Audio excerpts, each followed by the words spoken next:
Sono Antioco Bussu, de Olollai, tendo la tipografia in Ozzana, è un'attività che veste dai tantos ai 30 anni in Ozzana e i susarde che sono iscritti da un anno e mezzo. E dopo i susarde che per me è stata una scoperta nuova, importante e mi auguro che possa crescere da questo circuito di Sardex a da me da qualsiasi settore in Sardegna. Dunque già triballavo abbastanza bene prima, però in questa acquisizione di una percentuale di triballo di Sardex è stato proprio mentesinato in italiano la ciliegina sulla torta.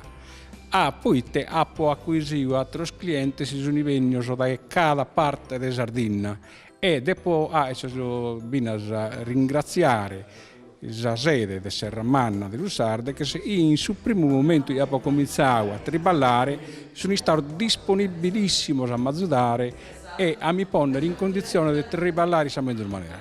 Maurizio Sirca, sono amministratore sul comune Sarule.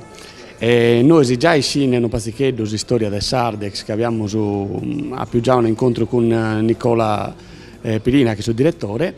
Chiedevamo per forza che conosca sul circuito a aziende sarulese, oltre che affrontare un discorso di pubblica amministrazione con questo progetto che poi Sardex sta ponendo in atto. Per nostra sorpresa abbiamo visto che già aziende sarulese partecipano attivamente sul circuito e questo non sa che piacere che renare che mi dar volta non vediamo quanto spazio renanti sacche né case siamo impegnati da altro ma essa redessi a simore essere a passo con i tempi. Questo progetto del social pay come si questionava andata innanzi non è tanto a sconvolgere l'etica della politica dell'amministrazione a livello sociale ma è proprio alla tornare a essenza sua, no? A su fatto che si interviene su sociale poso bene primario e poso necessità che sono eticamente giusta, chi non vada su superfluo, non veste su praciuschi, li namo noi.